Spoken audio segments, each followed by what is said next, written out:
की विधानसभा में भेजे जो सही मायनों में हमारे लिए लड़ाई लड़े, जो सही मायनों में हमारे हक अधिकार की बातों को विधानसभा में उठाने का काम करें। और कहीं गलती से मौजूदा सरकार के प्रत्याशी चुनाव अगर जीतते हैं तो वही जंगल राज की बात होगी, वही लाठियां चलेंगी, वही अपहरण, डकैती, लूटमार, बलात्कार, हत्याओं का सिलसिला जारी होगा जो मुख्यमंत्री नीतीश कुमार जी के शासन में होता है। आज जो बिहार में सरकार चल रही है, विकास की ये लोग बातें करते हैं, भैया बताइए ना, पिछले 32 साल से बिहार की जनता ने इन लोगों पर नहीं तो और किस पर विश्वास किया।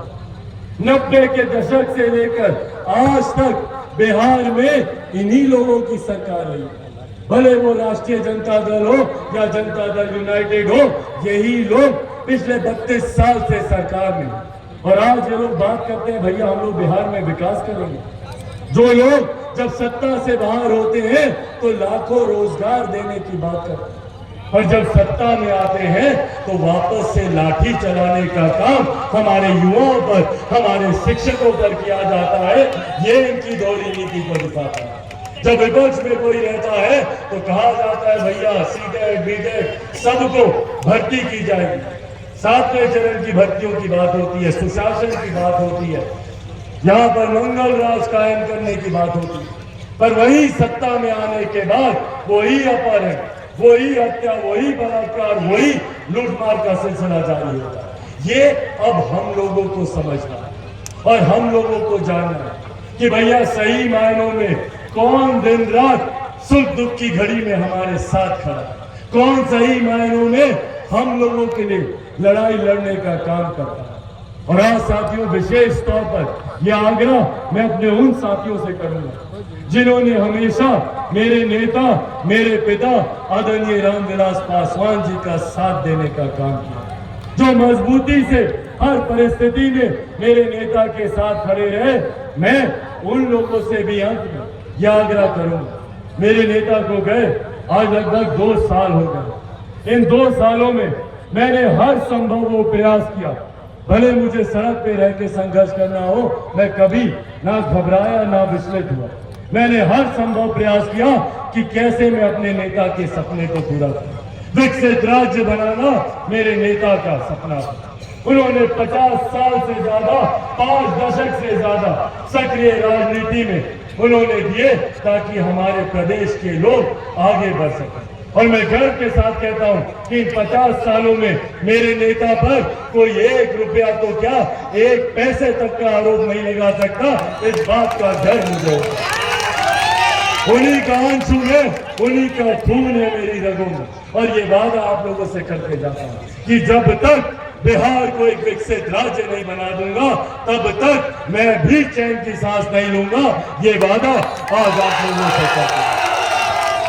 पर बिहार में विकास की बात अगर कोई एक नेता करते हैं तो वो हमारे प्रधानमंत्री आदरणीय नरेंद्र मोदी जी। कोई एक व्यक्ति जो बिहार को विकास की राह पर मजबूती से आगे लेकर जाने की सोच रखते हैं, भैया मैं उनकी सोच में कभी कोई खोट नहीं हो सकती। हमारे प्रधानमंत्री जी की सोच यकीनन यहाँ पर जिनके माध्यम से वो विकास को धरातल पर उतारने का प्रयास कर रहे थे वो नेता गलत थे। मुख्यमंत्री जी के माध्यम से प्रधानमंत्री जी ने कई बार सोचा कि भैया डबल इंजन की सरकार है, जो प्रधानमंत्री जी केंद्र में चाहते हैं उसको वो धरातल पर उतार पाएंगे। पर हकीकत है बावजूद बिहार में वो विकास की योजनाएं धरातल पर नहीं उतर पाई। उसके सबसे बड़े जिम्मेदार अगर कोई है तो वो मुख्यमंत्री नीतीश कुमार जी है। इसीलिए साथी, इसीलिए अंत में यह आग्रह करना है कि ऐसे नेताओं को चुनकर बिहार की विधानसभा में भेजिए जो हमारे प्रधानमंत्री आदरणीय नरेंद्र मोदी जी की सोच को मजबूत करने का काम करे, जो मेरे नेता स्वर्गीय रामविलास पासवान जी के अधूरे सपनों को पूरा करने का काम करे। और इसीलिए यह आग्रह करता हूं कि हमारी बहन कुसुम देवी जी, जिनका पता है ना उसमें ईवीएम पे कौन से नंबर पर है, सबको पता है, सब लोग दिखाइए तो, सबको पता है 2 नंबर। हाँ, ये निशान किस चीज का निशान होता है? विक्ट्री का निशान होता है, विजय का निशान होता है। तो विजय तो पहले से ही सुनिश्चित है। इस बात को अब हम लोग को तय करना है कि 3 तारीख को कोई ना छूटे, कोई भी नहीं छूटना चाहिए। चाचा चाची, दादा दादी, नाना नानी, भाई बंधु, यार रिश्तेदार, सबको लेकर जाना है मतदान बूथ पर। वहां पर लेकर जाकर 2 नंबर पर बटन दबाएंगे ना। युवाओं को अकेले नहीं जाना है, अपने साथ 10-10 लोगों को लेकर जाना है। लेकर जाएंगे। चाची जाइएगा ना?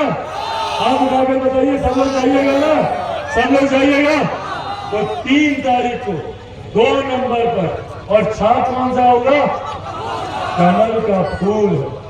कमल के फूल पर बटन दबाकर आप लोगों को अपना आशीर्वाद देना। और सही मायने में मेरे नेता को अगर श्रद्धांजलि, मेरे नेता के तमाम समर्थक, यहाँ पे मौजूद तमाम लोग, सही मायनों में स्वर्गीय रामविलास पासवान जी को श्रद्धांजलि, जिन्होंने अपनी अंतिम सांस तक बिहारियों के लिए वो चिंता करते हैं। साथ ही में यहाँ से जिनका निधन हुआ सुभाष जी, वो भी अपनी अंतिम सांस तक संघर्ष करते रहे। सही मायनों में इन दोनों नेताओं को अगर सही में श्रद्धांजलि होगी तो वो श्रद्धांजलि हमारी बहन कुसुम देवी जी की जीत से वो श्रद्धांजलि होगी। यही अंत में आप लोगों से वादा लेने आया हूँ, और अंत में आप लोगों से पुनः याद करूंगा और ये विश्वास दिलाकर जाऊंगा कि चिराग पासवान मजबूती से हर सुख दुख में आपके साथ खड़ा, और आप लोगों का साथ ही है जिसने चिराग पासवान को